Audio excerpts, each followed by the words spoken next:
Model 2026 ilin 4-cü sualıdır. DNT molekuludur. 3 rabitə əməliyyatların nukleotit sayını 2 ədəd, 4 rabitə əməliyyatların nukleotit sayını 286 ədəd, ümumi hidrogen rabitəsini isə 601 ədəd verib bizdən nukleotit sayını soruşur. Biz bilirik ki, DNT molekulu 2 zəncirdən ibarətdir və siz bilirsiniz ki, zəncirin adenin və timin zəncirin əvvəlində və ya sonunda gələrsə 2 rabitə əmələ gətirər. Məsələn, burada yazırıq adenin. Bilirsiniz ki, qarşısındakı timinlə 2 qat hidrogen rabitəsi ilə burada karbohidrat və ortofosfat turşusu qalır və təbii ki, özünün aşağı nukleotidin ortofosfat turşusu qalır ilə birləşir. Deməli, 1, 2, 3 rabitə. Bu eyni ilə də zəncirin sonunda gələrsə 3 rabitənin əmələ gəlməsini iştirak edir. Amma bizə 3 rabitə əmələ gətirən nukleotit sayını 2 ədəd verildi. Deməli, zəncirin ya əvvəli, ya da sonu fərqi yoxdur. Adenin və timinlə başlayır və ya bitir. Çünki, yenə deyirəm, bizə 2 ədəd veribdir. Deməli, 1, 2, 3. 3 rabitə əmələ gətirən nukleotit sayı, yenə deyirəm, zəncirin əvvəlində və ya sonunda belə gələrsə, yerləşərsə, 3 rabitə yaradır. Biz götürək ki, zəncirin əvvəlində yerləşir bu adenin və timin. Bizə verildi ki, 4 rabitə əmələ gətirən nukleotidin sayı 286 ədəddir. Baxaq, biz bilirik ki, guanin və ya sitozin zəncirin sonunda gələrsə 4 rabitənin yaranmasında iştirak edər.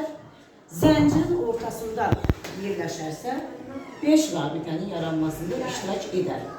Adenin və timin zəncirin ortasında gələrsə 4 rabitənin yaranmasında iştirak edəcəkdir. Ondan. Deməli, zəncirin sonu avtomatik bizdə guanin və sitozindən bitir. Zəncirin sonu avtomatik guanin və sitozindən bitir. Çünki 3, 4 rabitənin yaranmasında iştirak edir. Deməli, zəncirin ortaları bizdə dəqiq adenin və timinlərdir. Çünki guanin və sitozin zəncirin ortasında gəlsəydi, 5 rabitənin yaranmasına iştirak edərdi. Çünki 3 özündən aşağı, özündən yuxarı, 4, 5. Deməli, zəncirin orta hissəsi də bizdə adenin və timindən ibarətdir.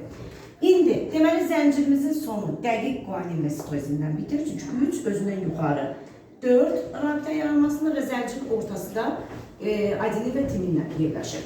Deməli, 4 rabitə əmələ gətirən 286 ədəddir. Mən birinci molekuluna baxım görüm. Ümumiyyətlə molekulda nə qədər adenin və timin vardır? Baxaq. Deməli, mən bu 286